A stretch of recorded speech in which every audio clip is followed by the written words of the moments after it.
They're cursed. All of them. Unfortunately, cursed does not give me a warrant to wander about Sir John's estate at night. Rules, Mrs. Kirk. They're all that keep us from a dog-eat-dog world, you know.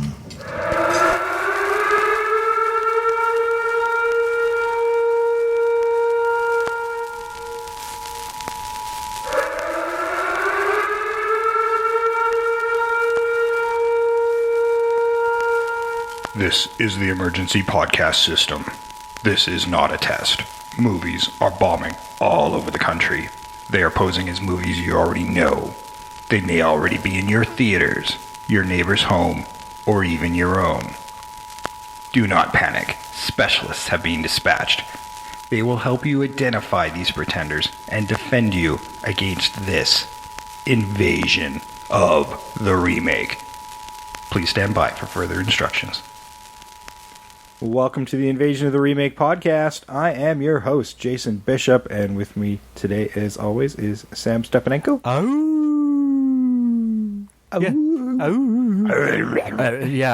Yeah. That wasn't good, but I'll go with it. Trish Coughlin over there. Hello. Ooh. Well done. I like how you kind of worked it into the howl. Absolutely. That was good. So I'm guessing that kind of rolls into something we're going to talk about today? I believe so, yes. Yeah, Wolf of Wall Street, right? Oh, God. You want to talk about horror films? That is 2 hours I want back. Yeah, the financial world, right? No. We're going to talk about the Universal classic horror movie, The Wolfman from 1941. Mm-hmm. One of the later entries into the Universal horror family, actually. Yes. They had figured it out by this time, though, I think. Yeah, the only one that kind of comes out after that, out of the big guns of the horror, Universal horror stuff, would be The Creature, which is from the 50s. Most of their big ones, like Dracula, Frankenstein, The Mummy, The Invisible Man, they were all in the 30s. Yeah. They were, and this was with their first original property for the Universal monsters, so it makes sense that it came out after. It's like, okay, well, we've got all these great monsters, what do we do next? And it's like, oh, werewolves. There's nothing for werewolves. Let's do something. I think it's great how much of what people know of werewolf mythology comes from this movie where they just made shit up. Yes. Like the poem that is repeated over and over and over again in that movie. And the pentagram. Yeah. And there's so much. The full moon stuff wouldn't come until later. Yeah. Because this one was less reliant on that. It was when the wolfbane blooms. And so a particular season at night.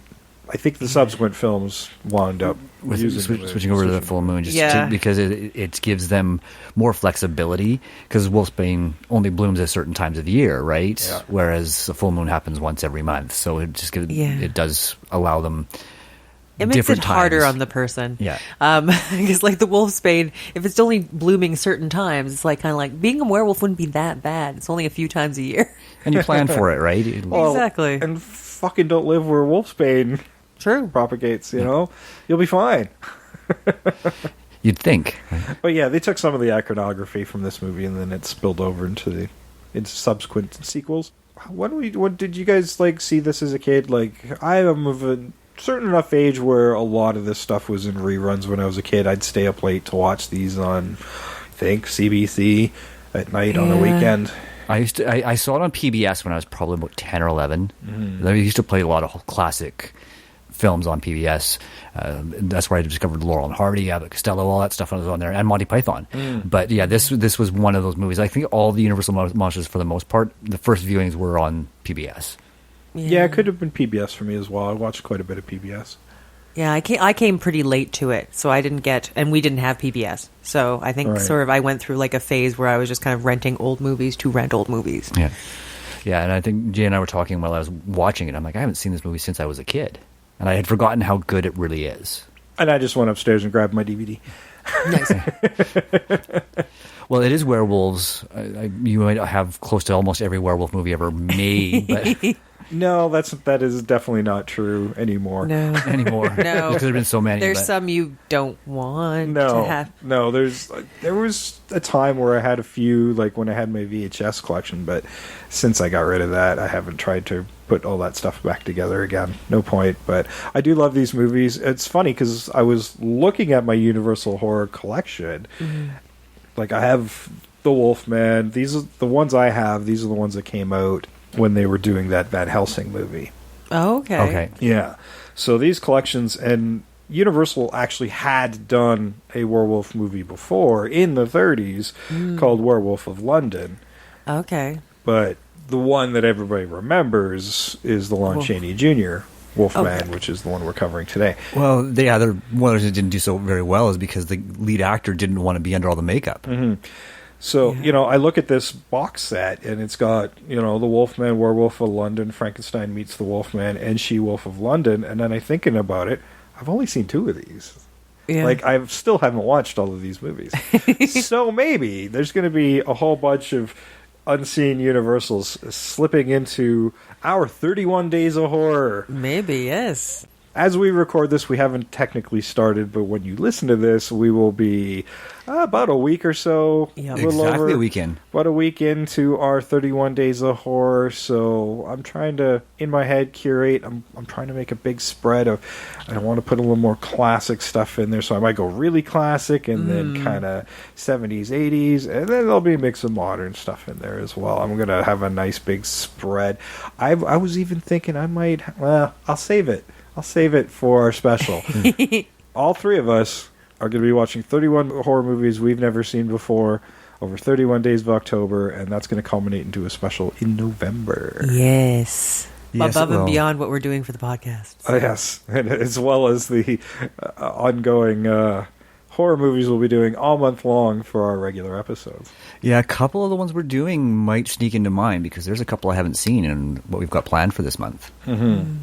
Well, there's always inevitable crossovers. We don't talk to each other about what we're going to be watching. Yep. So, Although sometimes we do inspire each other. Once in a while, we'll see what the other person is watching, going, and check that out because it's just sounds so interesting. You can't just pass it up. except Trish, who's Yeah. never on our social media, so she won't see what we're watching. I won't see what you're It'll watching. all be a surprise to It'll her. all be a surprise. But what I sometimes do is when we do our specials, I'll write down ones I'm like, ooh, and then I might do it the next year if I choose to. Or just wait a couple of years and just see if you guys remember. And I have been deliberately, because I've been leading up to this, I've been already in the horror mode, but I've been deliberately trying to watch stuff that you guys have already talked about. And I'm like, we don't need to talk about that one again. So Yeah. And that I'll is just that watch much it. harder. Yeah, because it makes it that you're much. adding an extra level of difficulty. Yeah, exactly. Because there's so much out there. There's no more point in me bringing it up a third time.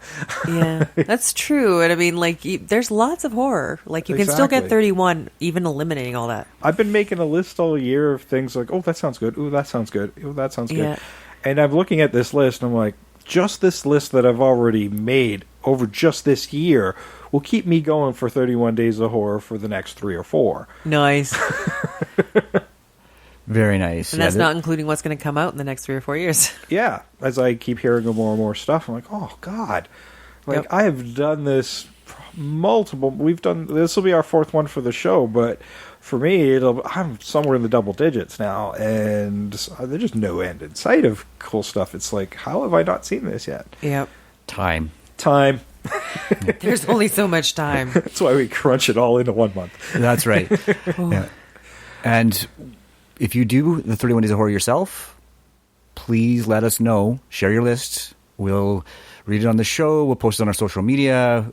Yeah. We may not have time to read every list, but we will definitely make sure that people see what you did. We'll pick a couple, 2 or 3 maybe for the show, but we'll definitely repost your lists on Yeah. our social media for everybody to see. Because we do Respect this anybody who because does it. Yeah. If you're following along with this, all due respect. If nothing else, we'll hey, if a whole bunch of you have done it, that it's going to take another episode just to read all your lists. Yeah. We'll just read your names of holy shit, these guys did it, these guys did it, and check out their full lists. We'll retweet it, and we'll maybe direct everybody to to your social media as well. And honestly, I was just thinking about this. I wouldn't mind a little note in there telling us when you first started to flag this whole journey. Because there's always a day where you're like, oh, I can't do this anymore. And then you switch up from horror to horror comedy or vice versa. Oh, I've got such a healthy dose in my kind of pre-curated list. So I'm going to have classics and kind of those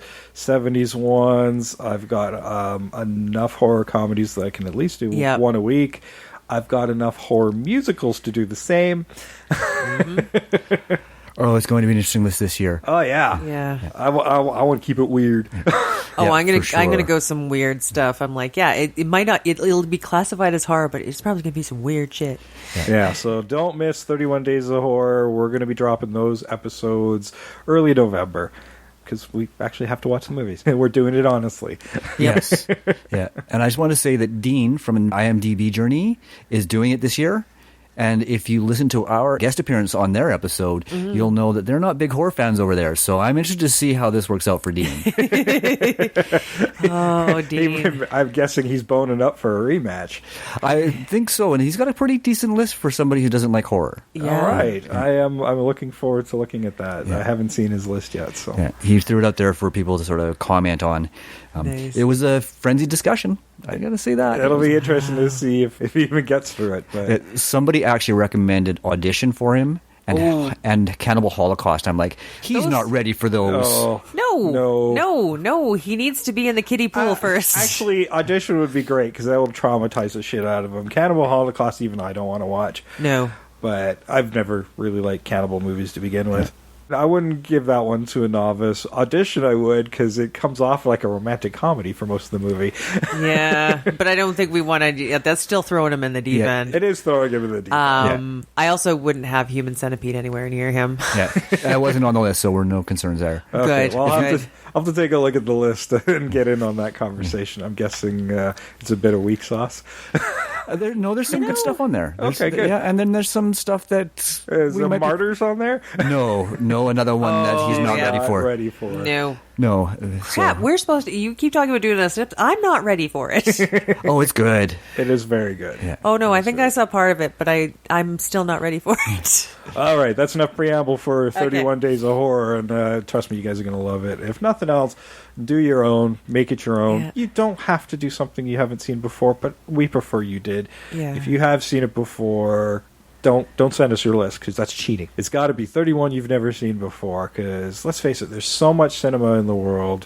Why watch something you've already rewatched? Yeah. Over and over and over again. Or you might discover a new favorite. Yeah. Nothing to say you can't watch your favorites, just that you're going to have to start doubling up. Yeah. Watch something you haven't seen and then watch one of your faves.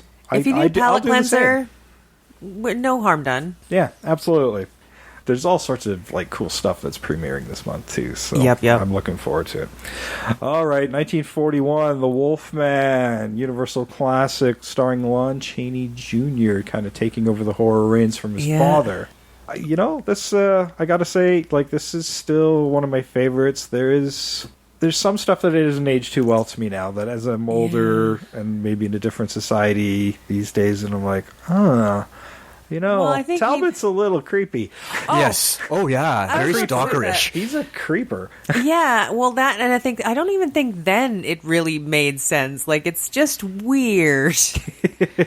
And what's funny is that I like Lon Chaney Jr. Like, as an actor, like, I've seen him in other films, and what carried me through was my love of him, not the character. In To a certain extent, parts, yeah. There's anytime that he's with Gwen, it's a little skeevy. She's engaged, and he's still kind of pressing the issue. It feels like.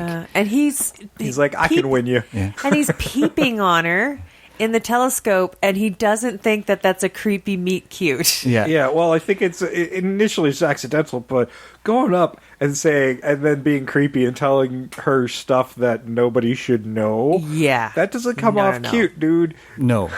Hell no. No, definitely does not. It did make me a little uncomfortable. Yeah, I was like, wow, I don't remember that at all. Yeah, like And I've seen this movie before. his less creepy, like other relationship with the gypsy is better. Like, it's just a less creepy relationship. Well, and her response to him is very interesting as well is simply because she is engaged, but she seems very interested in him, and they don't really sort of delve into how it affects her relationship with her fiancé. Yeah, I know. it makes me wonder if it was more of a marriage of convenience. Well, I mean, I'm thinking it's not so much convenience. I think it is a small town. Yes. Yeah. Who do you have around that you can marry? Well, I mean, and her fiancé is kind of in with one of the lord, this English lord. And let's not get, well, we And will. he's not an unattractive man. That's the other part of it, too. For a small town, she's doing pretty good. And he doesn't seem like a dick. And he has a job. Can I just point out the elephant in the room on this one? Lon Chaney Jr. is the son of an English lord. Yeah. Can we just let that sink in for a second? Lon Chaney Jr. Yeah. is the son of an English lord. Yep. There's an irony there, yes. Yeah. An English lord who is very tiny. And only 17 years older than him. Well, okay, then it technically works, but still. Yeah, well, they were fairly ambiguous about the time frame, so... Yeah. Well, no, they say that he... Deliberately so, I think. Yeah, he was gone for 18 years. No, but as far as the era it's presented Yeah. in, Yeah. there's an ambiguousness to it. I mean, clothing-wise, it certainly just looks of the era, Yeah. but I think they deliberately try to say, hey, yeah, we're not going to put a timestamp on this. Yeah. But yes, he was basically spent his childhood growing up in America, which is why he has no English accent and all that. And they still did it in the remake. Yes. They did, and they did. Like, yeah. God damn it. It's even weirder when it's Benicio Del Toro. Yes. I know. I'm like sitting there going, it's like, is it just because you can't have a British werewolf? At least his mom looked Spanish. Yes. Yes. But I don't know. I don't think she ever got to talk, so we won't know for sure. No, I think the only time that she was on screen was had when the she black died. hair. Yeah. Yeah. But like, well, they are definitely staying true to the movie. Yeah. In some places, it was like, maybe you shouldn't have. Yeah. Yeah. We needed more. I mean, as much as I appreciate that Benicio Del Toro was a huge fan of this movie, and I think he's a fine version of the character of Talbot, but there are certain script changes, and I'm like, well, you could just make him English too. Yes. True. Yeah, they made so many changes to the script, and that's one thing that they could have fixed very easily and then didn't. Yeah. Yeah. All right, well, I'm going to run the trailer for the original Wolfman. There's a lot of music in this one with dialogue near the end, so enjoy some 30s music and a few lines.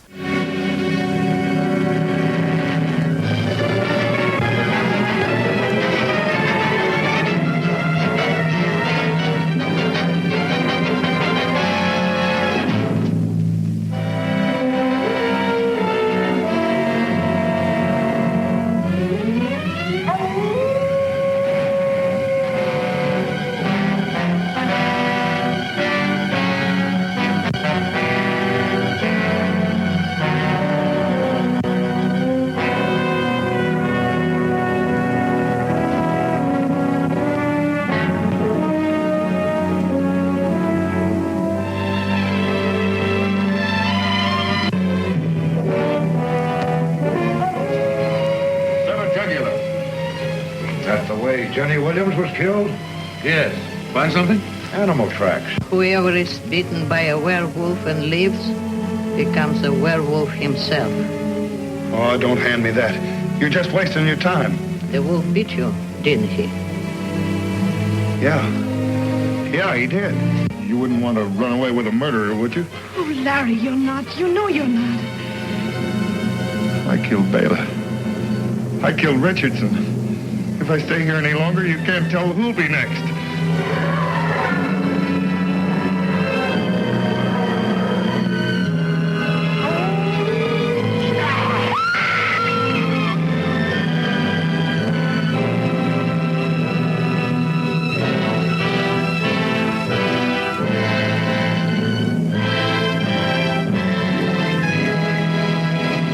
All right, that was The Wolfman from 1941, written by Kurt Siodmak. Siodmak? Sure. That guy. Man, he was a big staple of the 30s, 40s, and even 50s. He wrote things like House of Frankenstein, Son of Dracula, Earth versus the Flying Saucers, Creature with the Atom Brain, and Frankenstein Meets the Wolfman. Nice. And half of those I kind of want to do for remakes for the show, 'cause they all sound awesome. Yes. Directed by George Wagner, who also directed Horror Island from 1941. I don't know what it's about, but I like the title. Yeah. At the very least, it'll be in a trailer go-go. Yeah, exactly. Maybe. Man-Made Monster, also from 1941. I think probably these type of things, because it's amazing that they pumped these movies out as quickly as they did back then. Yeah. But it's those type of movies that probably got them this one. Oh, yeah. Makeup for the Wolfman and special effects was the great Jack Pierce, who did the makeup effects for Frankenstein. By this point, he was a little behind the times on his makeup job, but still looked pretty good. They wanted to avoid those prosthetics that wouldn't move and would look too good, which is why we had that more closer to the face type stuff, so the makeup would be more expressive. Yeah, and it does work really well. It stands I up like it. surprisingly well, given the fact that it was mentioned. It was made in 1941. Yeah, which is also because Del Toro and Rick Baker, the effects man for the remake, wanted to stick to the look of the Wolfman from this movie for the remake. Yeah, and when you watch That's the a good remake, idea. it shows, and it's really well done, and you can tell there's definitely they kept the general look and feel of the original. I think so too. Starring Claude Rains as Sir John Talbot. He is most famous for being the Invisible Man. And of course he was in a big classic as well called Casablanca. Ever heard of it? No, I have to look for that. Yeah. What? You should check it out. It's all right. Casablanca. House of White? Well, What? Casablanca. Casablanca. Casablanca. Okay. You good? Yeah, All yeah. right. Yeah, write it down. Okay. It's good. Yeah, you should definitely check that one out. It's not bad. Nice. Yeah. I hear good things. Cool. Warren William was Dr. Lloyd. He starred in a series of movies called The Lone Wolf somethings that always have a tagline. There's a ton of them. I've never even heard of them, and there's a ton of them, so I kind of want to check it out because there's so many of them. Of course, Lon Chaney Jr. as the titular Wolfman and Larry Talbot. We have talked about him several times on our show, starting with episode 47. I knew.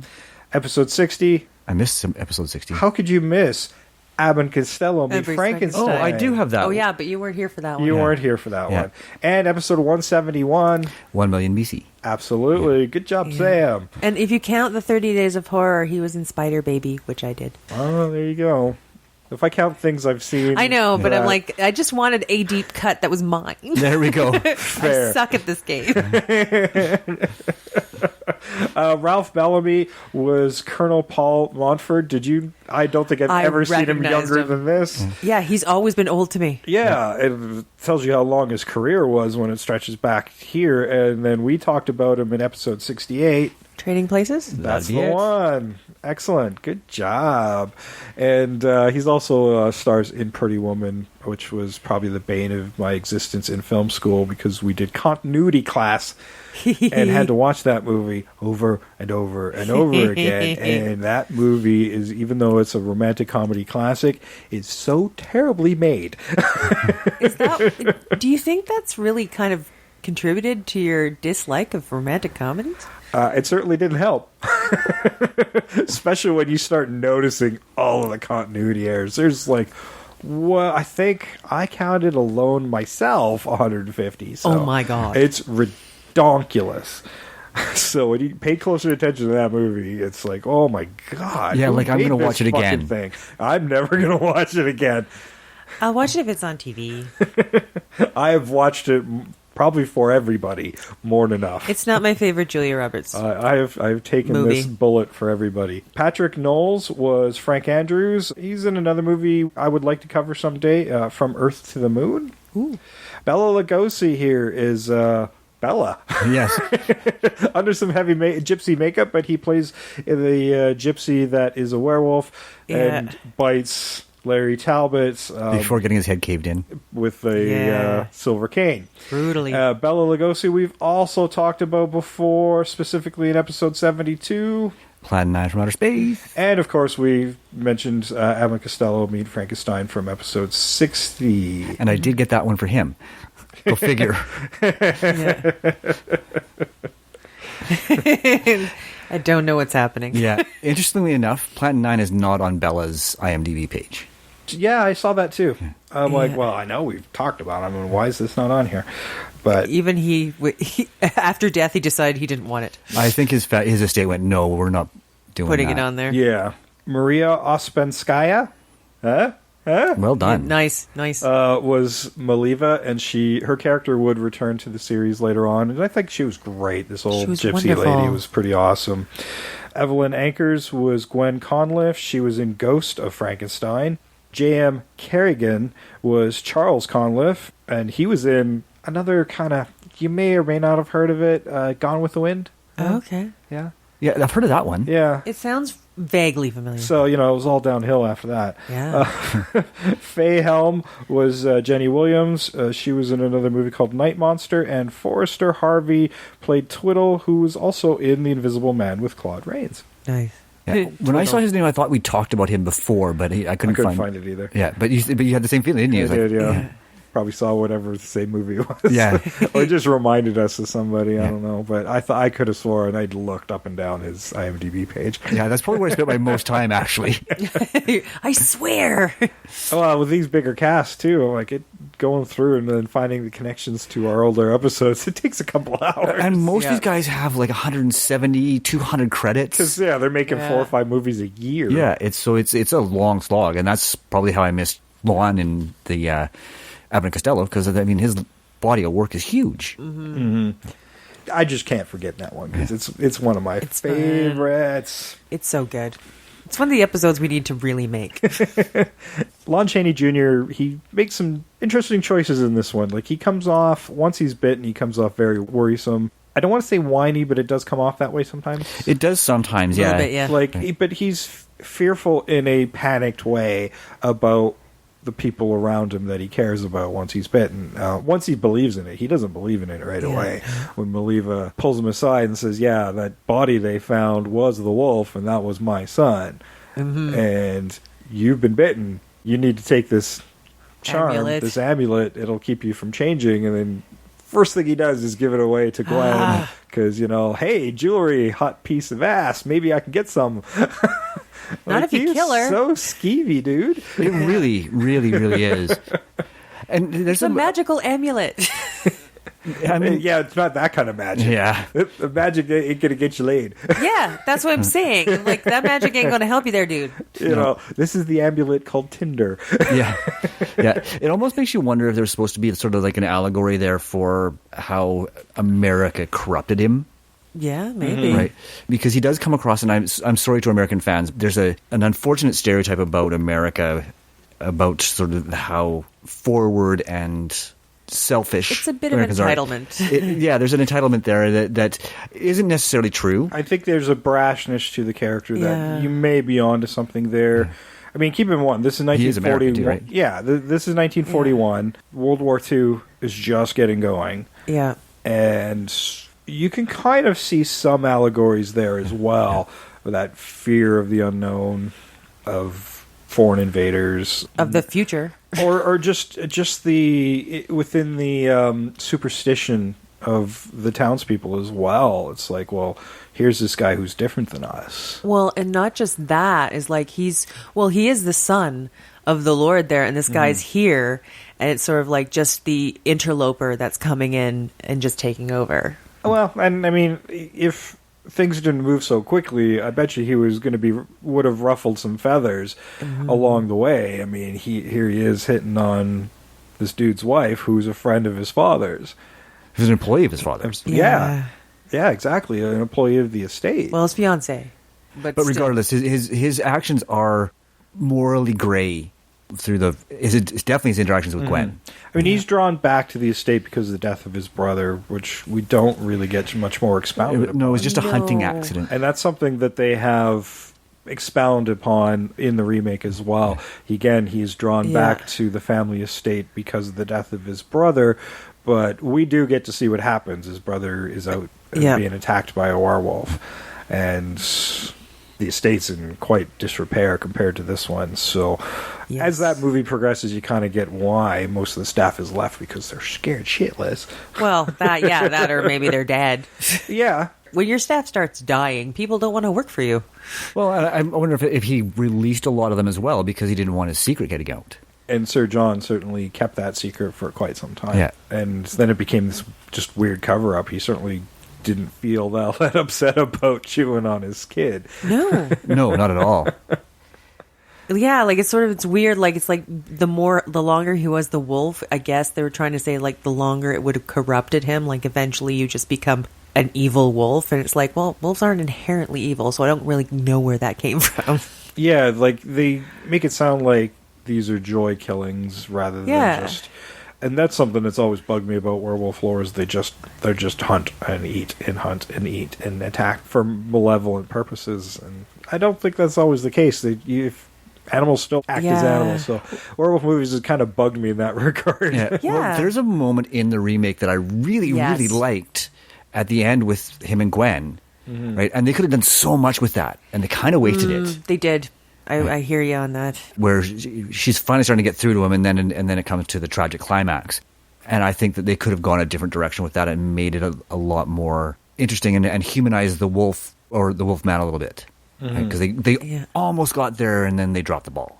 Well, I think they were still trying to play with the restraints of the 30s and 40s that were put on them by I can't remember what the movie body was at the time, but what would be the version of the MPAA now? Oh yeah. Basically said all movie monsters, regardless of motive, have to die. Must die. Yeah. So I think the remake was still trying to hold. In some cases, I think they were too precious with some of the rules. I think so, yeah, because even with all of what happens and everything they did in the remake, it does not feel as tragic as the original. No, there are certain changes, especially that climax. I was reading that they wound up reshooting that entire climax, and it was edited in such a way to have a faster pace because it was post-Underworld, so they wanted that. And I'm like, no. We had Francis Ford Coppola's Dracula, and then Kenneth Branagh's Frankenstein, and I wanted the Wolfman so bad, and it took so long. I'm like, we need this to complete this trilogy of the remakes classic horrors, of these classic horrors in this gothic style, this dark gothic style. And you can see it's there, but it's kind of feels piecemeal. Like even the Danny Elfman score, like it's the original score, but it was scored to a movie that had a different pace. Yeah. So it doesn't feel like it fits anymore. Well, I will be honest, the first time I tried to watch this, it was an abort. I just couldn't get into it. Of course, this time I did make it through, and I enjoyed it more than I expected to. Yeah, it's not horrible, but by no means is it better than the original, that's for sure. They did everything that we ask people to do when they do a remake, Yeah, but and it doesn't somehow they always still work. miss the work. Well, you can see where lots of changes along the way. You can. This is one of those times where you can see producer interference has really screwed up that movie. Yeah. Yeah. Well, I think it's also visually gothic, but it's not emotionally gothic. Yeah, I agree. And that's the problem. They were afraid of having that slower pace, but that's what creates your mood. Mm-hmm. And then I'd find the love story it still is fine to me, but it still somewhat comes out of nowhere for me because Well, at least it's a little more subdued. I like the Larry's one in the not pursuing remake. her. He's not pursuing her, and it's sort of they're coming together through shared tragedy, and I get that. It still feels a bit rushed for a gothic movie. Yeah, Gwen was engaged to his brother, who of course died at the beginning of the film.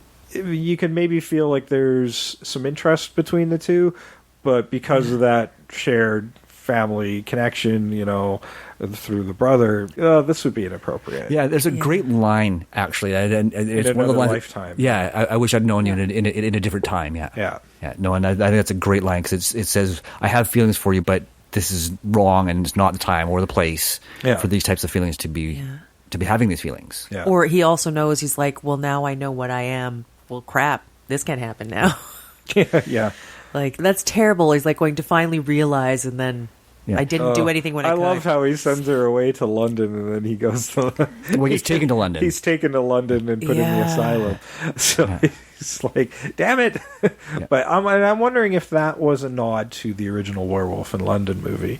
It might be the kind of, 35. it might have been just to sort of bring in those two original werewolf movies and sort of mash them up just a little bit. Yeah. Well, and I sort of like the idea that he was brought to an insane asylum, and then you kind of get through that whole movie and you find out like he's not really insane, but what he did to overcome a tragedy he witnessed is made what seemed to be something sane happen. Mm-hmm.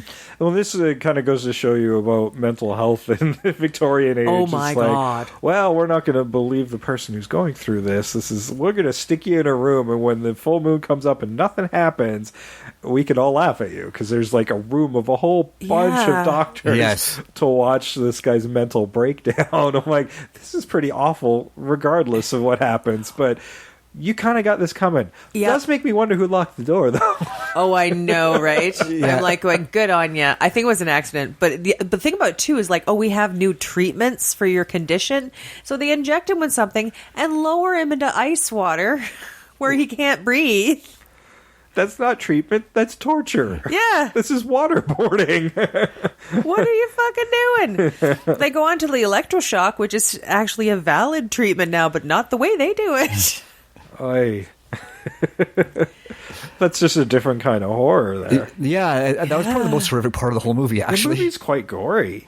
It is. Yeah. And that doesn't surprise me given when it was made. And that's sort of a go-to in these remakes as well. The story's already good, so let's when that gore it initial up. werewolf claws through that guy's head, through the mouth. It was like, oh, that was gross. Limbs and heads flying. There was at one point where the wolf pulls out somebody's liver, and I couldn't help but think that was a nod to Anthony Hopkins. You might be onto something there. Because I can definitely tell it was a liver. Yes. If there was a bottle of Chianti nearby, I think it was one of the doctors, and the doctor was testing him. That would have been amazing. It wouldn't be surprising at all that if they did throw a little bit of a nod in there to his iconic character. And people like to throw Easter eggs like that into their films, so I could see that being completely on purpose. Yeah. It's unfortunate he didn't bring the same menace to this that he did to Hannibal, though. There's a certain calmness to that character. They're very different. Yeah. There's certainly just the way he holds his eyes and stuff. Yeah. It's just, he's evil through and through. Yeah. But this one, he came across more like a lunatic than as evil, and maybe that's what they were going for. He does come off a bit cartoon villain, doesn't he? Yeah, he does. And he's so much better than that. And I thought they were trying to aim for like crazy old hermit dude. Like he's wealthy, but he lives alone and he doesn't like anybody on his property. I think if they'd Get off my lawn. If they'd leaned into that a little bit more, I think it would have worked better. Well, I don't think they quite got there. And make him more feral, like a wolf. When the townspeople come for him the first time, and then he gets chased off with the guns, and he's like, "Oh yeah, my servant's on the roof with the rifle." No, he's not. He's taken off. But so it was a bluff. Yeah. But he does come off as the "get off my lawn" guy. Yes. Yeah, and I think that if they'd leaned into that a lot more, I think he would have been a lot more entertaining. Yeah. And that was actually the same scene where a brand new addition to the film, a new character, is added to the film, but not new to Victorian crime lovers. Was the addition of Francis Aberline, the lead investigator for the Ripper murders. Yes. Is also in this remake, which on paper is a good idea. Like, okay, this guy from Scotland Yard, but he failed to catch that guy. Yeah. So, I don't know why you would put him on these weird cases, or maybe this is the punishment cases. Or we're going to send you up to the boonies to investigate animal killings. Yeah. See, and I just kept thinking, like, I thought maybe they were introducing something like he's the Fox Mulder of this Gothic era, and it's like the Ripper Murders was actually like a monster, but nobody believes him. Well, if they'd have done So more he got with sent him, to I do think that would have been great. Kind of like the Van Helsing type character, right? Yeah, well, this felt like a great idea if they had wanted to do the connective universe back then. Which, like, I thought it was a really cool idea to use this character not associated with these films as a bridge. Yeah. It would have been really cool. It would have been really cool, especially considering he was bitten and would be turning into a werewolf. Yeah, well, there was a sequel planned, but because this was a huge bomb, that would not happen. I wonder if as a wolf he'd be looking for Jack the Ripper. See, you could go so many great places with that. Yeah. Or Jack the Ripper is another werewolf and that's how he can find him. And there's, like I said, so many opportunities there that... And I mean, this isn't a terrible film, but it's not as good as it could have been. Yeah, well, their choices to make it a little more action-orientated, I think, work against the film in a lot of ways. Just like the most recent Mummy as well. Yeah. Well, I think also the most recent Mummy focused on the wrong character. Well, I mean, that Dark Universe was dead out of the water with that one, but... it should have been about the Mummy. And we've discussed it before. Ultimately, that franchise would have been better served if they would have kept it in the Victorian era. Quit trying to be a Marvel movie. Don't make it.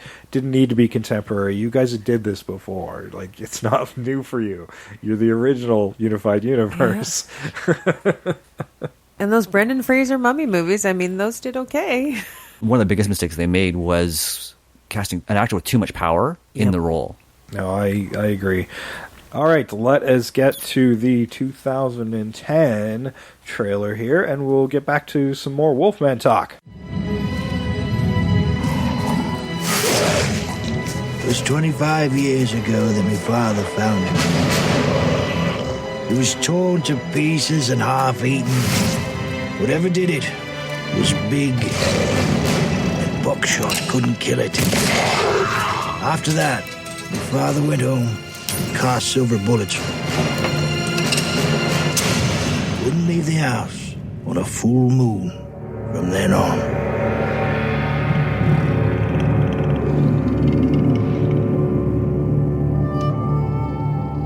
Lo and behold, prodigal son returns. Hello, Father. You've come for the funeral. What happened? Your brother's body was found in a ditch. He'd been torn to pieces. If there's anything you need, please let me know. I want to know what happened to him. Francis Aberline, Scotland Yard. I cannot stress enough the mortal peril you're in. What kind of animal could have done such a thing?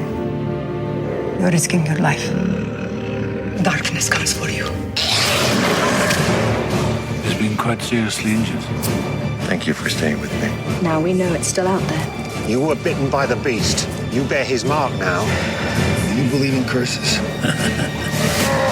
You have to leave. What are you afraid of? There are those who doubt the power to change men into beasts. A beast has come among us. Terrible things, Lawrence. You've done terrible things. Be strong, son. Be strong. Yeah, what they say I am. I'm a monster. I will kill all of you!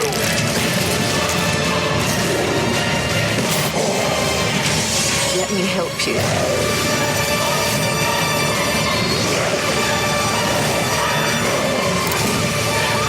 Beast will have its day.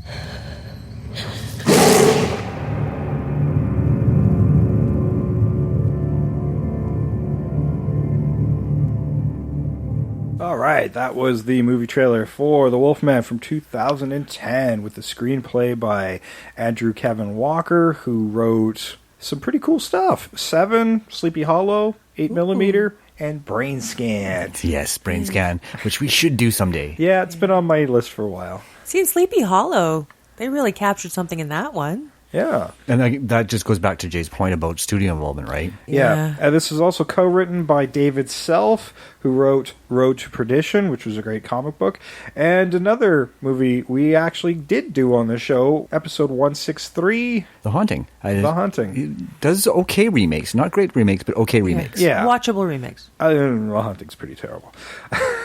That's fun. It's goofy It's fun. watchable. It's dumb watchable. It is dumb watchable, but if you're going to watch The Haunting, watch the original film, and then The Wonderful Haunting of Hill House on Netflix. Oh, yes. Just skip over that other one. Well. Directed by Joe Johnston, who directed Honey, I Shrunk the Kids, The Rocketeer, Jumanji, and Captain America, The First Avenger. Huh. That's a pretty good pedigree. I think so. I mean, as far as the way this movie looks, cinematography is great. The direction's pretty decent. Again, You get a good director, and then you get a lot of production interference, and then you get the fucking mess that kind of this wound up being. The music in this movie was by Danny Elfman, although it was scored to a much different edit. And then they were going to get something a little more contemporary, but it wasn't working. So they went back to his, but he was unavailable to kind of tweak it. So it doesn't work. It's a mishmash. And the special effects were done by Rick Baker, who is no stranger to werewolves. Yes. No, he's not. And also, we've talked about him 3 separate times. Tell me. He was uncredited for special effects in My Science Project, episode 142. Ghost Story, episode 73. Yeah. And then he also was in King Kong. Oh, yes, he was. I For episode that. 78. So. Yeah. What was he in that one again? He was in the pilot, yeah. Yeah, he was just a pilot. Yeah. I just wanted to throw that He's out there. actually in this movie as well. Yes, he is, yeah. And that's why I mentioned him, because he is actually in it aside from doing makeup. Yeah, but as far as werewolves goes, American Werewolf in London. Classic. Yeah, and you can certainly see some of that influence within the transformation of the werewolf within this movie, even though it was a little more computer generated this go around, which I guess gave him a little more freedom to sit on his ass. Whereas the original film, even though you would get a lot of that transformation where they'd shoot something and then overlay it and overlay it and overlay it as the progression of the makeup was, this was the only movie where they did it really subtly with the feet and the hands, and you don't get much happening in the face. So that would happen in later films. Yes, and I like the way they paid homage to that in this one, in the asylum scene, where he's strapped to the chair. The transformation is almost entirely his feet and his hands. Yeah. And oh god, that was so creepy when his hand bends and his fingers are going the wrong direction. Yeah. That was awesome. No, there's definitely, there's some great stuff. The gore is great in this movie. The werewolves look pretty good because they look a little closer to the original film. But I think I'd like a good traditional long snout werewolf. I was almost disappointed they didn't do that. But I understood why they did it, because they wanted to homage the look of the original film, where the makeup for that just wasn't available. Well, and I don't know if it's so much also that the makeup isn't available. Well, it was available, if you... but to do it in a way that the audience would buy it. But I mean, I think with the original one as well, as having it have a partially human face kind of changes your reaction to the Wolfman. So I think giving it that anthropomorphic feel is just easier to deal with than making it look too wolf-like. Well, the original Werewolf in London as well, that's even less makeup than that. Yeah. In fact, Jack Pierce developed the 1941 for the 35 film, but the actor wanted to have more of his face showing it. Script-wise, it didn't make a lot of sense to not be recognizable as the character, so he had to go back to the drawing board with the plan B, and then he resurrected his plan A for the 1941 film. Because Lon Chaney Jr. isn't such a prima donna. Because the actor really did not want to be in so much makeup. No. In Werewolf in London. So. Well, which is ironic considering his dad made a career of being under makeup. Yeah. Here's this giant of a man. You kind of have to cover him up and hunch him over just to make him unrecognizable, because he's huge. Yeah, he's a big man. I think he did play Frankenstein. Who didn't play Frankenstein? Bela Lugosi did, Karloff did, Glenn Strange, and that's all the Universal ones. Yeah, the only one who didn't was Claude Rains, because he's tiny. Yeah, if you put Claude Rains on stilts, he could play Frankenstein. Well, Robert De Niro played Frankenstein, and he definitely would have been on stilts. Yeah, no. Yeah, certainly. He's not a tall platforms. boy. Yeah, but you're also putting him next to Kenneth Branagh, so. Yeah, it's all a matter of perspective, right? It is. I'm sure there was a lot of lifts, a lot of low angles on him. Yeah. All right, this movie stars Benicio Del Toro as Lawrence Talbot, best known for The Usual Suspects, Guardians of the Galaxy, and Sicario. Most recently, Anthony Hopkins played Sir John Talbot. As I mentioned before, he was actually in Bram Stoker's Dracula, Thor, and episode 99. Red Dragon, yes, we have talked about him before. I can't believe the cast in this movie, actually. Emily Blunt was Gwen Conliffe, best known for Edge of Tomorrow, and most recently A Quiet Place. And Mary Poppins Returns. Mary Poppins, y'all. Yeah. Her career really moved forward fast. It did. Oh, yeah, The Devil Wears Prada. To be honest, a supporting role. I was actually I couldn't believe it stretched back to 2010, because it feels like her career was so recent. Yeah. And she was in Sicario with Benicio too. She was. Yeah. She was a big player in Sicario. Actually, I think the lead in the original. Simon Merrills was Ben Talbot, the brother who got killed at the beginning of the movie, and you Spartacus fans would probably better know him as Crassus in that television series. And he was also in the most recent Amazon Good Omens. Yes. Gemin Whalen was the maid. She was in Game of Thrones. Yep. Mario Marin Bacquaz was the young Lawrence Talbot. And I wanted to mention that because young Ben was played by a young actor who's gone on to pretty big things now, Asa Butterfield, Hugo, Ender's Game. So Wow. not bad for a guy who had a really small part in this film. Maliva was played by Geraldine Chaplin, Yes. the granddaughter of Charlie Chaplin. Yep. You've seen her in The Orphanage and Dr. Zhivago. She's had a nice long career herself. And actually in Chaplin, She is playing Chaplin. her own grandmother. Yes. Yeah, I have her signature on my Chaplin poster upstairs. Oh, sweet. Along with Robert Downey Jr. and the director, Richard Attenborough. Nice. I know. Hugo Weaving was Aberline. I'm sure you guys have seen a couple of his movies. Lord of the Rings, The Hobbit, Matrix, V for Vendetta.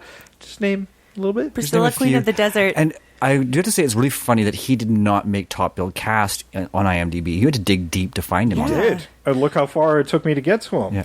Yeah. Nicholas Day was Colonel Montfort.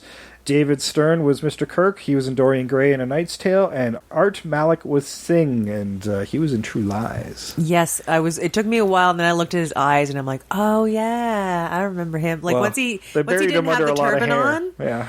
and like his hair, you could see like kind of that his receding hairline and his eyes. I was like, oh yeah, True Lies guy. Yes. I loved him. He was great. Yeah, he was. Yeah, he was an underutilized character as well. Well, there's a lot of big names in small parts. There was another big actor, and I can't remember. It had to deal. It was a cut scene that had to deal with the cane. Max von Sydow. Yes, was the previous owner of the silver cane, which doesn't really come into play that much in the film. So I can see why they cut the scene.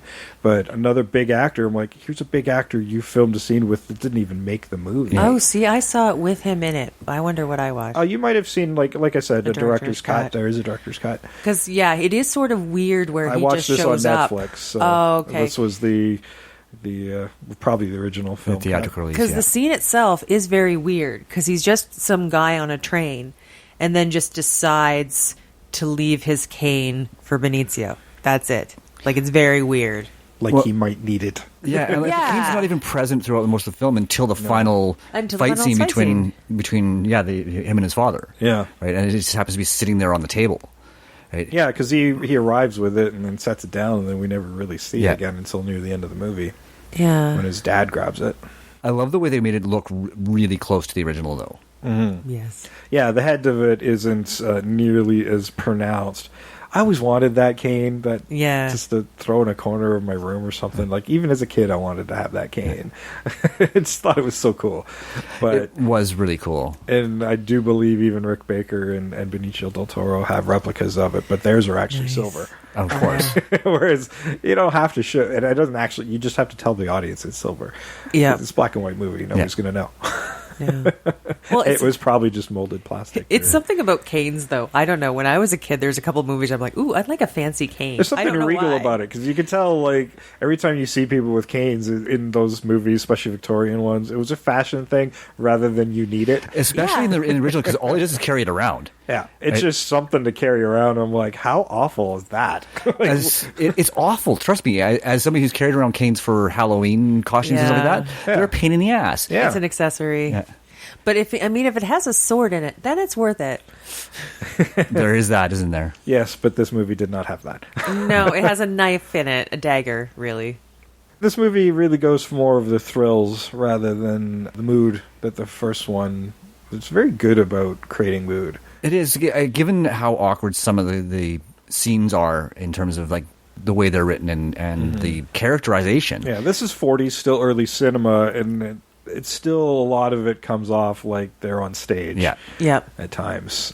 Claude Rains was really bad for that in his earlier films, where he'd be like backing his actresses into a corner on Invisible Man. It's like, Claude, you're not on stage. Don't get your lead actresses back to the camera. Yeah. That's not what this is, dude. And it probably took him a long time to break himself of those stage habits. Because, it is a learned skill. Yeah. everything has to be kind of much smaller because the camera's going to capture it anyway. Whereas in a theater, you're trying to reach the back end of the audience. Yeah, and that's the thing. There's still a lot of big boldness to the performances in here, as if they are on a stage. That's something I find charming about these movies, and I tend to forgive. Yeah, Twiddle is freaking hilarious because he's way, way over the top. Oh, yeah. And his name is Twiddle. Yes. What the hell? I wonder if it's a nod to it in the remake where they make Lawrence an actor. Yeah, maybe. Because but what's funny though is watching him do. He's a much braver person than the original version of the character. Yeah. I'd say, like, initially he is too in the original film because he does go after the werewolf and shoot at it. But after that, he's pretty fearful of everybody around him, of maybe hurting them and whatnot. Well, there's something in the original that Benicio's not like that, though. No, not at all. But I think there's something in the original, and I wanted to see how you guys thought about it. Actually, is you kind of get the impression that Lawrence is pretty insecure in everything when he's fixing the telescope for his father. He has that bit of dialogue where he says, "Well, yeah, I did this for a little while. I did this for a little while. I did this for a little while." It's like he's lost. Yeah, he doesn't have confidence in himself, or he's just meandering through life. Yeah. Well, I got the impression that because he was the second-born son, there was no. I got the impression he was the second-born son in the original one. Oh, for sure. And because he was the second-born, there was no. He wasn't really going to get anything. There was no. He doesn't even inherit the title. He didn't inherit titles or anything. Now that, so there's now nothing that coming his way. Yeah, now that his brother's gone, suddenly the importance of the estate, he's going to be the next heir to the estate.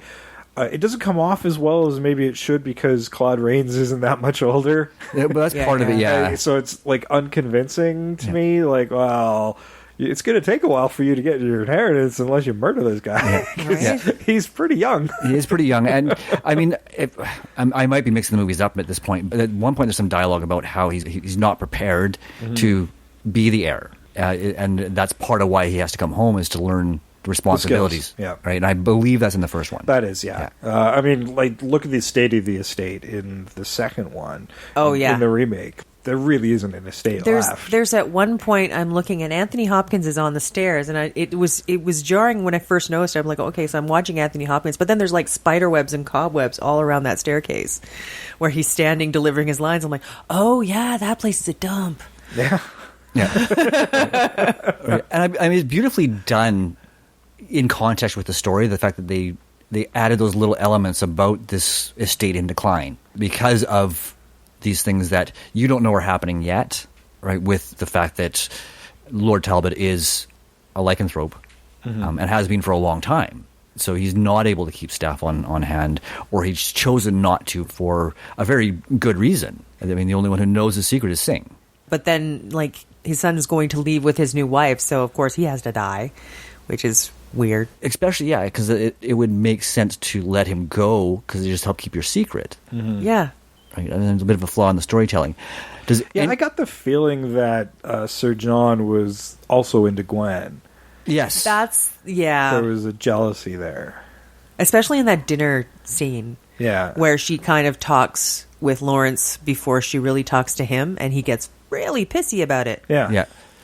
And then when he's explaining things to Lawrence, and he's kind of explaining that he doesn't want Gwen to go away. He could care less about his son. It's Gwen he doesn't want to go away. Yeah. He talks about how she was brought into the household. She reminds me of your mother. Yeah. Okay. And that brings in the whole creepy skeevy element that we got from Lawrence from the first one, I guess. Yeah.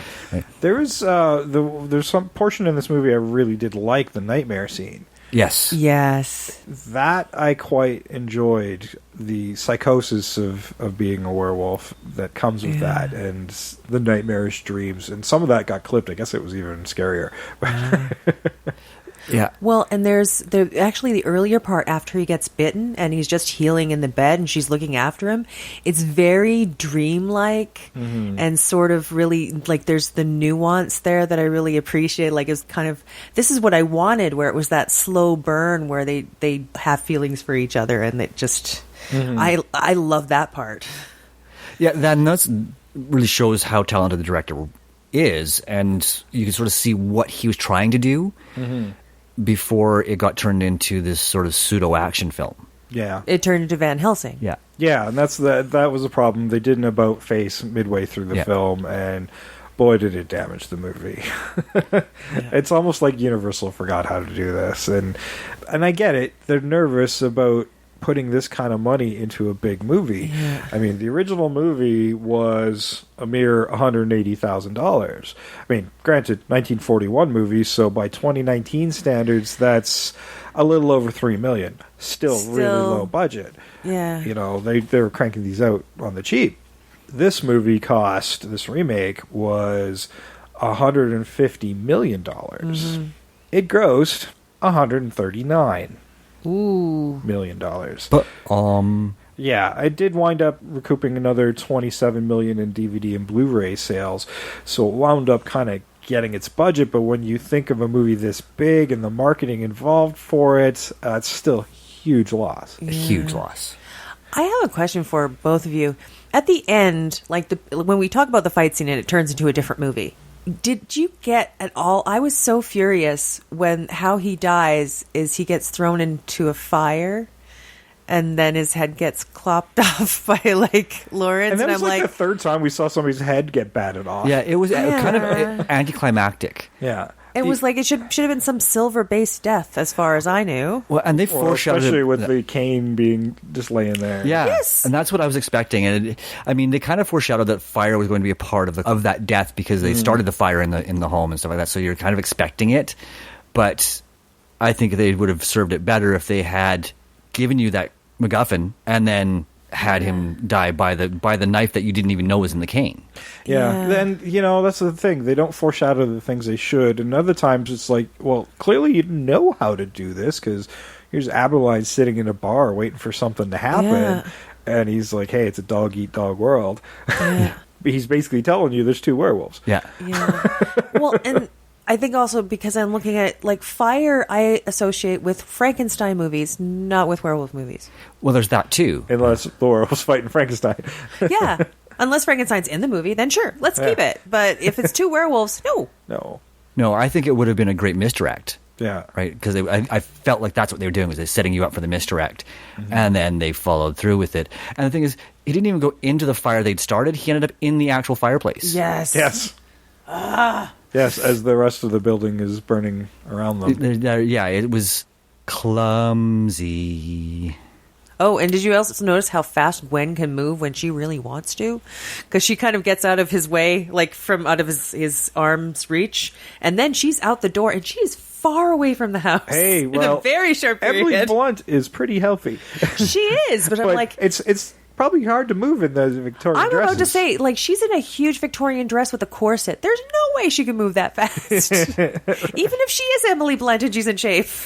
Yeah, that's one of those things that you were supposed to ignore in film, is how quickly things move, especially in horror films. I mean, look at Jason and Michael and all of our slasher killers, right? Yes. Somehow they always seem to be in the right place at the right time. Despite moving at a snail's pace. Yes. Well, that's why you watch Behind the Mask, because they answer that question. Yes, I do love that. You gotta really bone up your cardio, because as soon as they look away, you gotta boot it. Well, and not just that, he's like going, okay, so I'm going to beat you to that tree, and I'm going to walk, and you're going to run. And when she's running and not looking at him, he's running. Yeah. And when she looks back, he's walking. And when she's not looking at him, he's running. That's how you do it. And the guys are like, he's cheating. I'm like, well, that's just how you do it. How do you think you do it? But that's one of those wonderful things that you're not supposed to know about in film. True. It's hard work being a creepy movie slasher. It is. But, I really thought that they could have leaned into this love story a little bit more. It was getting somewhere at a certain point. Well, I mean, it does come off cheesy because he can only be released by someone who loves him. Yeah. Yes. I didn't need that. So they can create this love without them actually... You can tell there's an unrequited love for each other. A burgeoning love, I think, is more of it, yeah. Hey, I could have released him just fine, and I didn't give two shits about him. Yeah. Well, you give me that gun with the silver bullet, no problem. I'll do it. I was wondering about that, and I thought it would have been funny is if he used the silver and killed his father. It's like, it can only be released like somebody who loves you. And he's like, oh yeah, I didn't really love you. Damn it. Well, that part of the prophecy ain't true. That would be so funny. He's like going, wait, you didn't love me? And then it just becomes a whole thing. Then we're moving into horror comedy, and I love it. Yeah. I was telling Jason before you got here, Sam, where it's like, I like Benicio Del Toro in this role, but his face confuses me because there's so many times where he looks very youthful, and then there's like in the next shot he looks 1,000 years old. I don't know how they do it. That is Benicio Del Toro. It is. It is just Benicio Del Toro. Defies comprehension, but in the best way. Yeah, I mean, and he's a challenge for the lighting guy. He is. He's got cinematographers must hate him. Yeah, he's got such a unique face. I mean, even in Usual Suspects, he looks older. But then there's bits at times, he looks and then sometimes younger. he's young. Yeah. And then there's bits like he's like super handsome, and then there's other bits where it's like, oh no, like Remember that James Bond movie in? Yeah, yeah. That movie, he's always young, but he really was really young. He was really young. He was damn young. Young enough they weren't willing to give him lines. Yep. There's always somebody a Bond villain with no lines. Yeah. No, it's fascinating. His face just is fascinating to me. It is, and yeah, that is just Benicio Del Toro. Cool. Okay. Just wondering if you guys felt the same way. No, I did notice that though. I didn't because I'm so used to seeing it.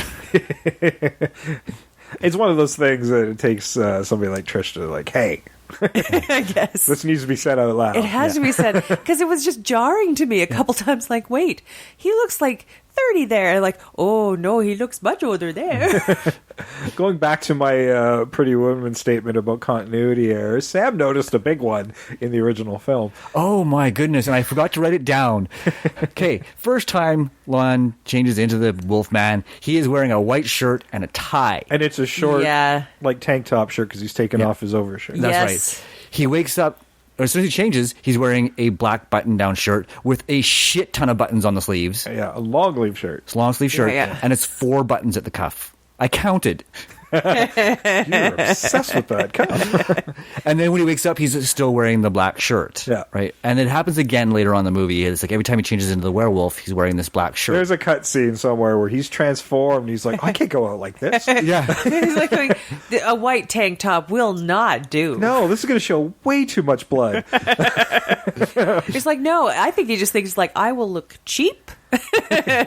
And just like, I don't want to look like a harlot. I want to look classy as a werewolf. I am a classy wolfman when I murder you. Yeah, and I'm sure it's like they sort of built the body part of the costume out with this black shirt.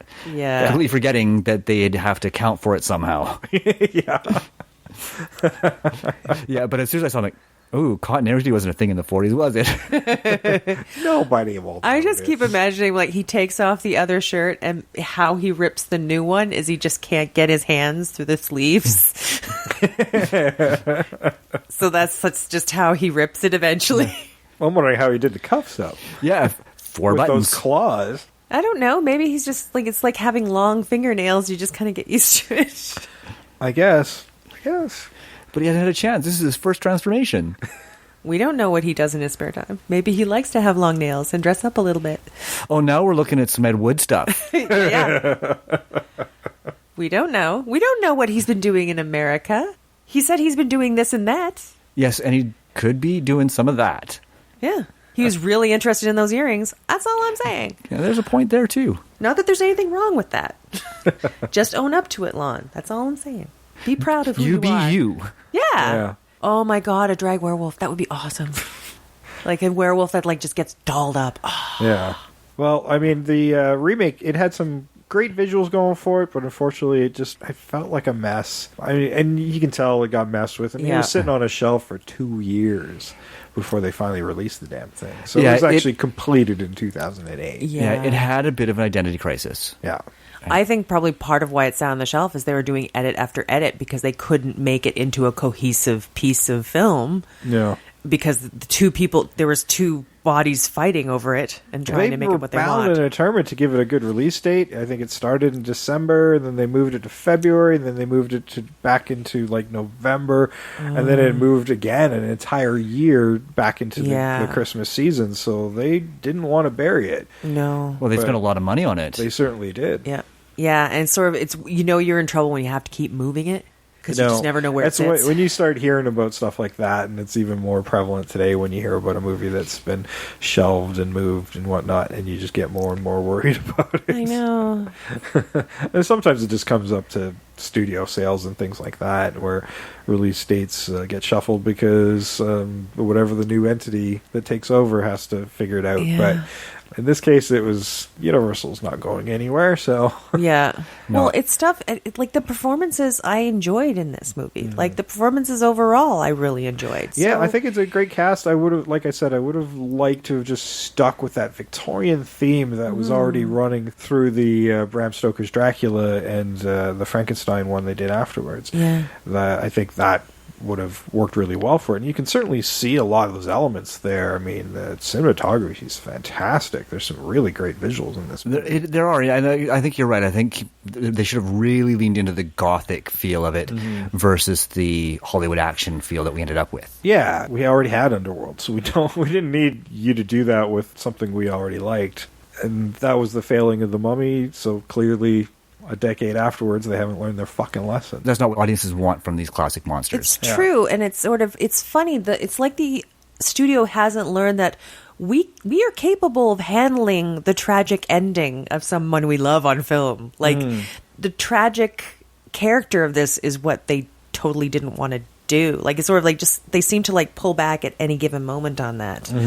But like lean into the tragedy. This is a tragic character. Just do it. Well, that was part of the problem too, is there's no real character development anywhere. Benicio comes off fairly stiff throughout the movie for a very great actor. He doesn't get into those panicked, worrisome modes. His worried face is pretty much his serious face and his horny face. Well, it's not until he gets to the asylum. Yeah.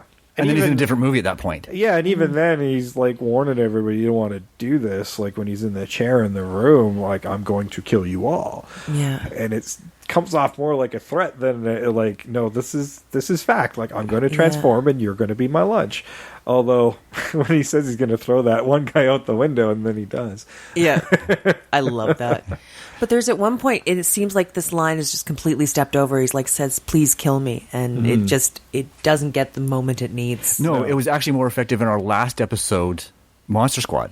Yeah, go figure. Yeah. The comedy. Yeah, but yeah, like John Grease came across as a tragic vampire. He was so tormented by his state. Yeah. Probably the one good thing about this, at least for Rick Baker, is if you're going to do makeup, Wolfman makeup on a human being, do it on a naturally hairy one like Benicio Del Toro. Well, there you go. Makes your job a whole lot easier. A whole lot less yak hair that needs to be applied. Yes. I wasn't familiar with his hairiness. This is new information to me. I did not know that Benicio was hirsute. How's Anthony Hopkins doing in that? Like, is he hairy? You don't know? I didn't read anything about Anthony. You didn't read anything about his hairiness? I have a feeling he didn't really get a whole lot of makeup time. I'm sure that was a completely different dude. Yes. You know what? He didn't get a whole lot of makeup time, but there's one point in the movie where I was looking at it, and it looks like he is drowning in makeup. Like he just got off stage doing Shakespeare and didn't have time to wipe his face. Like he's got eyeliner to beat hell. Well, yeah. It was really jarring. I'm like, ooh, how much? Like it just looks like he was just getting ready to go out for the night, you know? Is there something we don't know about Anthony now too? No. I think he just got double booked. He was doing a play and then got back to the set. I do hate it when I notice the stage makeup. Yeah. Like it happens. The first 3 or 4 seasons of Smallville. Yeah. The bloody lipstick was driving me up the fucking wall. Oh, what I love is going back to like 90s TV shows and movies and seeing that dark lipstick with the liner. Wow, what were we thinking? Yeah. Yeah. Especially as they sort of convert them to HD, it's just that much more noticeable. Yeah. Right? Now that we have HD, they can get away with a really natural look, whereas for 80s and 90s television, it was just to make sure that you could see features, right? Yeah. Features now, and flat, limp hair, but you'd have it in spiky hairdos. Yeah, now you can't do that anymore because we will see it. Yeah. Yes, we will see everything. As we do. I was watching a Universal horror documentary about Dr. Jekyll and Mr. Hyde, and there's a couple of different versions where they did a one-take transformation. So it kind of leaves you like, well, wait a minute, his whole face color changes. How did they do that? And it was really simple tricks. You're dealing with black and white. So say you would do the makeup in red. So if you did that and you had a red filter, it would go away. Yeah. Hmm. And then you'd lift the red filter, and then suddenly all this makeup pops up. It's crazy. That is genius. And Yeah, it's very so simple. Yeah. but it's like it is very Super effective. effective. Yeah. That's awesome. Yeah. Oh, there's stuff like in some of those really old movies, even silent films. Like, how the fuck did they do that? Because you've got this big sci-fi city in Metropolis and things flying around. And some German expressionism stuff. I'm like, you guys are crazy. And they're but literally it's amazing. that's just sliding glass on the lens and things like that. Well, It's there's like, sliding wow. glass and how they built sets that really are off kilter, but are built just to appear that way. Mm-hmm. The things that they did that just out of pure inventiveness, it's like, well, we don't know, we can't, so let's do it. Yeah. And that is the beauty of filmmaking in general, is they're always looking for better ways to give you the most realistic visual experience they can. Mm-hmm. And I think they tried. I mean, these Universal Monsters movies, these original movies, I think it's sometimes forgotten at how good these movies really are. Like, these were big movies for this company. And keep in mind, before these movies started and really took off, like Dracula and stuff, like, they were a B company. Yeah. Always struggling financially. And then came along these horror movies, which is a big risk. Will audience even be able to buy this? And sure enough, they certainly did. To this day, people wanted horror. Yeah. Like, they responded to horror. They've been responding to horror since the beginning of film. And that's something I wanted to mention too while I was watching the original, is while I don't find the original scary per se, as I was watching, I'm like, oh, I can see how a 1940s audience would be really uncomfortable with this, right? Because it's so well told, and everything sort of happens off screen or in shadow, so you can't see what's happening.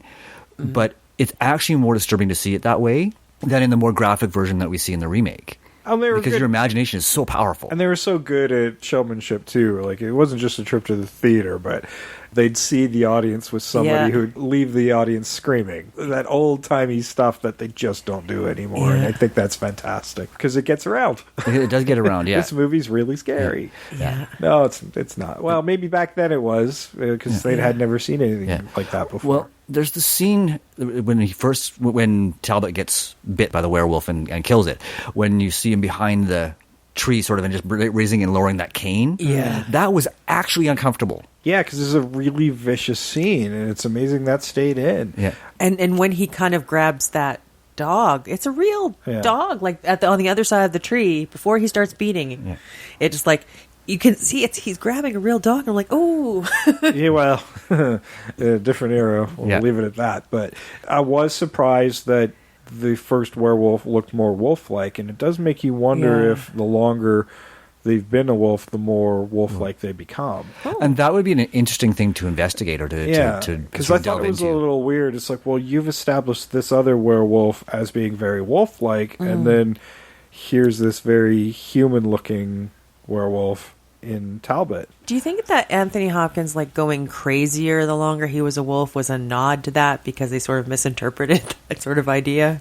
And possibly, because that was something that was kind of vague. Is how much was the wolf affecting him? And that could be exactly it. Is the more you give into the wolf, the more wolf-like you become, right down to how far you transform into a wolf. Or maybe the more crazy you start out, the more crazy you become as a wolf, because it just gives you the freedom to just let your crazy out. Because I think if you're a decent dude, you still will be a little crazy as a wolf, but not nearly as crazy as Anthony Hopkins. No, he was fully embraced the feralness of his wolf.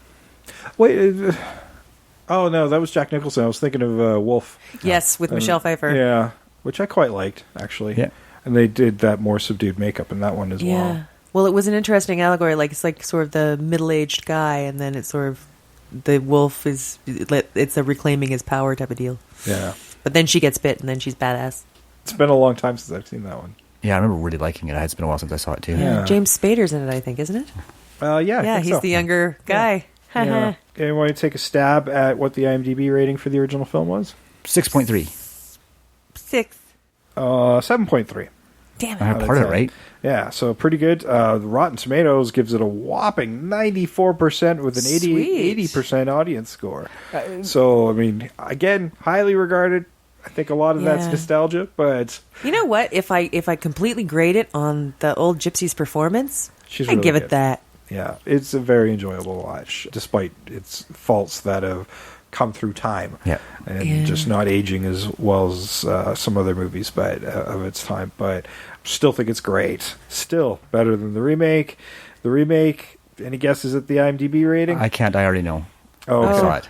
5.4? You're close. very close. 5.8 out of 10. Sweet. Yeah, I'm getting so- better at this game. Yeah, middle grade. Now Rotten Tomatoes. Let's play that game. Oh my god. Okay, Rotten Tomatoes. Critic score. Critic score. I don't know. They're pretty close. So Okay, so 55?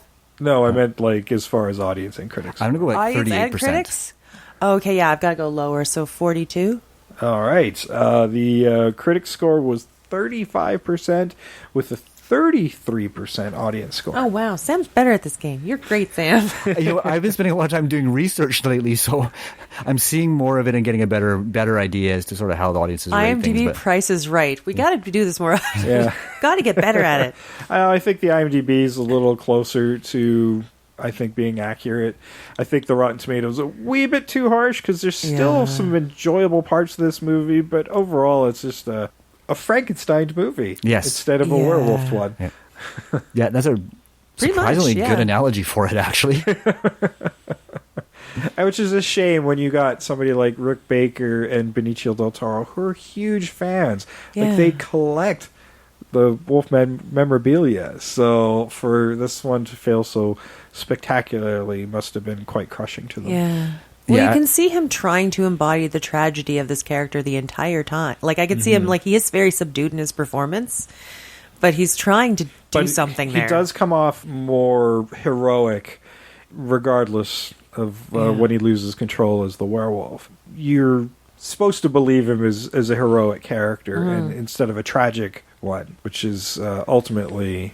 the biggest failing of the movie, actually. Yeah, and that was more the point of the original film. Is here's this tragic character who had a heroic moment and paid the ultimate price for it. Yeah, he was a hero and got screwed. Yeah, and he was haunted by the death of that gypsy, Bela Lugosi.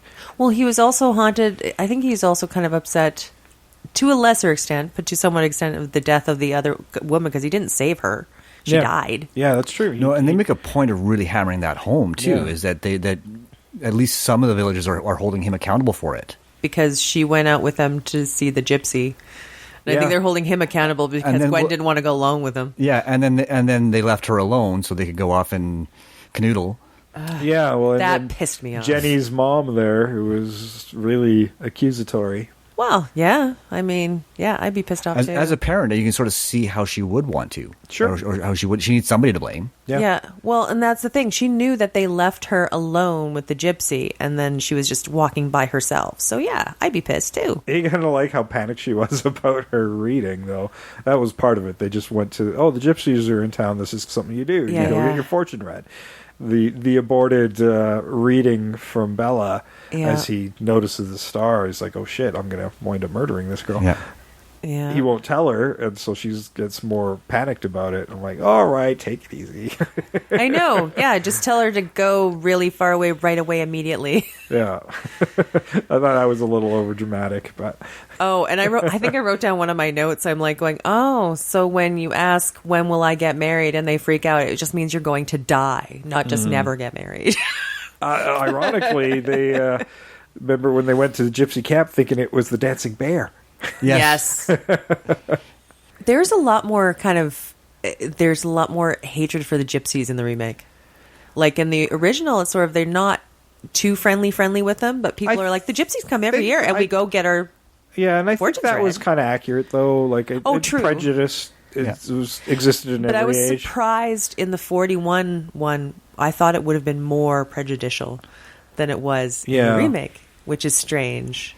Yeah, and the prejudice doesn't really show up until there's for that discussion between the mother and the priest. Mhm. And that's the only time you sort of see any prejudice at all. It's like, well, your pagan rituals and Oh, yeah. He's like, talk about superstition. And I'm like, superstition? Dude, you're a Catholic priest. You think if you don't go every day or say you're sorry about something, you're going to go to hell. What the hell? That's also the same as being Canadian. Yeah. And you're eating your savior apparently, so just go with that. And I think the gypsies were underutilized in the remake as well. Yeah. I think that they should have been the carrier of the myth a little bit more. Yeah, well, they make a big presentation of their caravan and the little circus that they put on, but ultimately that's all there just so the werewolf can run amok within it. Yeah. And then it's just a big slaughterhouse. Yeah, and it's obviously a nod to the gypsies in the original, but they could have been used to better effect. Yeah, whereas the gypsies, I think they knew Bella was a werewolf. Lon. No, Or Bella was a werewolf. Bella Yeah. was Oh, a yeah. werewolf. Once they knew about Lon, well, we know to take care of our own, but You're not one of us. Yeah, you're not one of us, and they took the hell off. Yeah. Except for Yeah. Maliva, who felt some sort of responsibility. Well, I think it was her son that It was did her son, yeah. So she's like, well, he passed the curse on to you, so I'm kind of responsible. Yeah. All right, well, any last thoughts about the Wolfman from 41 or 2010? You know, I was jokingly going, "Oh, I'm dreading this one," because I had aborted the 2010 the first time I tried to watch it, and in rewatching or reattempting it, I enjoyed it more than I recall. Maybe I was just in the wrong frame of mind for that early sort of gothic horror part of it for the first half, because I never made it to the second half. I remember, it's not a movie that stuck in my head. I'd only seen it once before, but I do remember, how much they did pull from the original film that I was kind of surprised, because unlike Frankenstein and Dracula, it didn't have classic literature to fall back on. No, and it left itself open to maybe more in reinterpretation than it should have gotten. Mm-hmm. I think that's what did in this film in the end. Yeah, they sought to tell some of the story that wasn't told in the original, but there were some bits about it that we definitely wanted told, and they just didn't do it. Mm-hmm. They added some stuff that we didn't kind of need, and then there was other stuff that we wanted, and they didn't put in. Yeah. Yeah. I'd much rather have seen what probably would have been the longer, more gothic cut of this film that was originally intended. I think it ultimately would have been a more fondly remembered movie because of it. Don't need the Jack the Ripper investigator. No, I thought it was. You could have cut him out completely. I thought it was an interesting idea, but ultimately pointless. Yeah, I mean, it didn't go anywhere. Well, they used him to replace Colonel Montfort, who was in the movie, so he got pretty much almost cut out. I almost forgot he was there half the time. Mm-hmm. Was From Hell around that time too? No, From Hell's like 98. Was it that long ago? It's a long time ago. Oh my gosh! So I don't know what they're thinking of. What was putting in Aberline, other than people would recognize the name. And I'm like, when they brought it up, I'm like, I'm hoping this is just some dude with the same name. Yeah. Like, Scotland Yard. I'm like, it's going to be the Ripper. Yeah. And then they drop the Ripper case. I'm like, God damn it! Yeah. It was one of those things. I'm like, well, this could work, but it doesn't. It's. You had to tread pretty lightly to make that one work, I think. Well, and I mean, I could buy a Scotland Yard person coming out, just a different person. At least if they'd set it up, we've made a call to Scotland Yard, because there's so many murders, such carnage at the beginning of the film at the caravan, that, okay, it makes sense he would show up, but, why'd it have to be that particular guy? Well, why would it be Scotland Yard? I mean, these are animal attacks. Well, I would... Right? You'd think it would be like the military or something like that, somebody who's more qualified to hunt animals. Well, and I was thinking, you could have Scotland Yard come out, because they are floating the idea that it's just some lunatic who's doing this to make it look like an animal attack. Maybe initially you don't send out your guard right away. You go, send a guy who can bring back the facts. What's happening there? What do we actually need?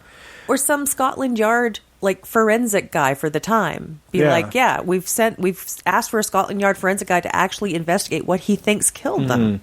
Well, there were no forensics, but there have been the closest. With the birth of forensics would have been really happening around the Ripper case. Yeah. That's sort of what I'm thinking. Maybe where they brought him in, but they could have expanded upon that, explaining what that was why he was brought in. Yeah, because he's the guy familiar with these sort of mutilation cases. It would have been it would have been better if this happened before the Ripper murders, and then he goes back to London. Ooh, there we go. He's investigating himself, and he's the Ripper. But the be really murders cool. were kind of precise, though. They were, yeah.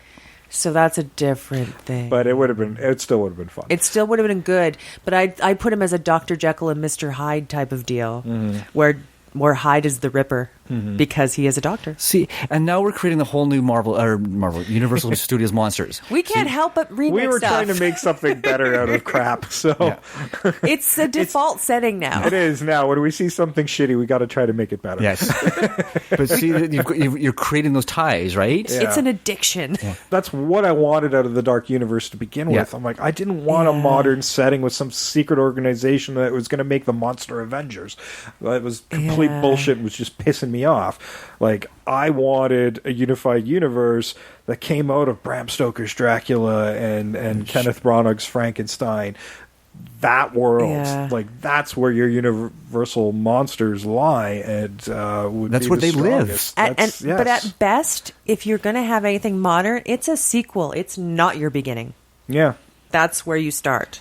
Because I mean, Invisible Man came from that. Like, there's so much richness to it. Yes, it's going to be more expensive because you got to create the sets to do it, because obviously it's not the 1800s anymore. But man, would that be stunning to watch. They'd be great origin stories to start there and bring them forward, because they have been brought forward into modern times through literature in many cases. Dean Koontz did a great job of bringing Frankenstein forward into modern times. And there's authors who brought the vampire myth forward into modern times, and they do it really well. Look at that literature and go, okay, well, how do we modernize these characters but still keep the heart of them? And that's what The Mummy obviously missed. That's what Hollow Man obviously missed. Hollow Man missed a lot of stuff. Yes. And now so many classic properties from the 80s slasher era and these more classic Universal characters are being handed over to Blumhouse for development now. I'm less worried about it than, say, Platinum Dunes, but I'd say the Blumhouse stuff is pretty hit and miss most of the time. The Conjuring universe has fetched them quite a bit of money, but ultimately I think there are more bad ones than good ones out of, if you add up like Annabelle, Curse of La Llorona, and all those other ones, The Nun. I think there's more bad ones than good ones. Well, we're talking about original properties where sometimes there's a lot bad, but like they take big swings, and I think they might have more reverence for what these things are. Well, they have been taking their time creating movies with a much lower budget and filling those coffers, and now they have a little bit more money to put into production if they want to. But maybe that's what Universal's looking at, is like, hey, can you create something that's going to create a lot of money but not cost a lot of cash? So. Yeah. And that's maybe that lack of confidence within your own properties that sometimes comes through to the audience as well. There's that, and Blumhouse has got a reputation for letting their creators be creators. Sometimes they might need to step in a little bit more and say, we're not really happy with this. Is there something you can do with it? Right? Without saying this is what we want. But they generally take really big swings, which I really admire. Yeah. I mean, at this point with Universal, clearly the people in charge haven't got a clue what to do with these things anymore. So they're handing them off to somebody else, and hopefully they do. And it's unfortunate. Hey, we're in the room. We're right here, guys. We can help you out. Yeah. I mean, to me, it seems like it's really fucking obvious, but what do I know? Oh, well, hopefully they'll get those going again. I mean, I still love all that stuff, but to be honest, I haven't loved the Universal attempts since Bram Stoker's Dracula and Kenneth Branagh's Frankenstein. Yeah, and I don't think those are even Universal movies. I'm not sure. I might be wrong on that. Hey, guys, if you like this one, if you want us to maybe compare the classic Dracula to the Bram Stoker or Frankenstein to Frankenstein, the Kenneth Branagh one, we might do that. But speak loudly. We've done Mummy to Mummy. Yeah, if you want us to do some more of these classic monster comparisons, let us know. You can do that in a ton of different places. You can do it at Invasion Remake on Twitter, Invasion of the Remake on Facebook and Instagram, and Invasion of the Remake at gmail.com. And you can email us your comments, your corrections, your suggestions, whatever floats your boat. And we will take a look at that, and maybe we'll do it. Yeah. Yeah. Like we wouldn't if you asked us to. Just ask nicely. Yeah, but I keep wondering, like, the Dracula to Dracula, there's so many. There are. That's why I think we need specific. Dracula would be a series of movies. I mean, I actually want to compare the original Dracula to the Spanish one, which was shooting basically, one would shoot during the day, one would shoot it in the same sets at night.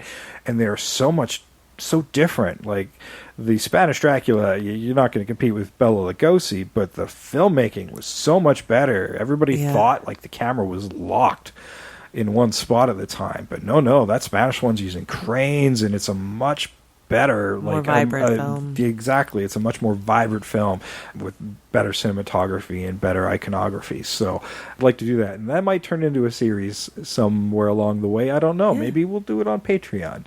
Ooh, I have been thinking about launching Patreon for next year, and we can do maybe stuff like that. Fang to Fang with Invasion of the Remake. Yeah, send us your thoughts on that as well. What if we launch a Patreon, what you would like to see as exclusive content there. All right. Tell your friends and family about the show. You can find us at a ton of different places, of course. Apple Podcasts, Stitcher, Google Play Music, TuneIn Radio, Player FM, Blueberry, Radio Public, Radio.com, the app, and even frickin' YouTube. So tell your friends and family and help them get their earballs on the show. Do us a favor. Make it happen. And, of course, this is just the second episode in all the horror that's happened all month long. We got 3 more, and then we still got our 31 Days of Horror episodes dropping in November, and we're guesting on a ton of different shows. A ton of different shows. Got a lot of short segments and guest appearances on full episodes. So we're invading everywhere. So we are in all the horror in a big way this year, and if you want to know where we're going to land next, you can only do that by following at allthehorror18 on Twitter, or looking for that hashtag allthehorror, and joining the Facebook group All the Horror as well, which they talk about horror all year long over there. Mm-hmm. Lots of different podcasts dropping every day. If you want to know which ones they are, make sure you follow at allthehorror18 on Twitter, and you'll get the daily schedule of what's dropping which day. And it's podcasts and articles and all sorts of cool stuff. So yeah, we got some written work coming out, and I'd heard a rumor that one of our writers has partnered up with an artist friend, so there could be something really cool happening there. I haven't seen what that's going to be or if it's even going to happen, but we're keeping our fingers crossed. That's really cool. Intriguing. And if you're digging this, like, horror convention for your ears, like, this is a podcast horror convention for your ears, and if you want a souvenir that is for a good cause, they can get a t-shirt, Sam. They can. If you go to tpublic.com/user/allthehorror, we have 6 different designs. You can purchase the shirt, the mug, the sticker, the pillows. There's anything you could possibly want from TeePublic. Our logo's on. Actually, our designs are on because there's 6 of them. But any profit from those sales, it will be going to Scares That Care. There you go. Help some kids in need. Exactly. So it's all for a good cause, cool, and there's some really cool designs. If you want some bleeding skulls, that is your place to go. It's for all your Halloween swag. And don't forget creepy babies. Creepy babies and skulls with horns, and it's a good old time over there. Yep. That's my wardrobe right there. Oh yeah. They have lovely shirts there, guys. Yeah, lovely shirts. Yeah, 100% of that goes to Scares to Care. So make sure you get yourself a t-shirt and a souvenir from this unprecedented podcast event. All right, I've been Jason. I am always Sam. And I continue to be Trish. And we are out of here.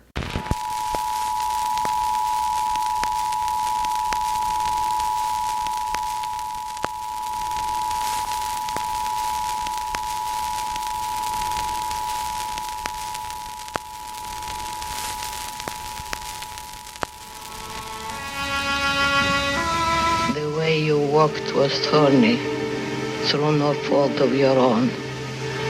But as the rain enters the soil, the river enters the sea. So tears run to a predestined end. Your suffering is over. Now you will find peace for eternity.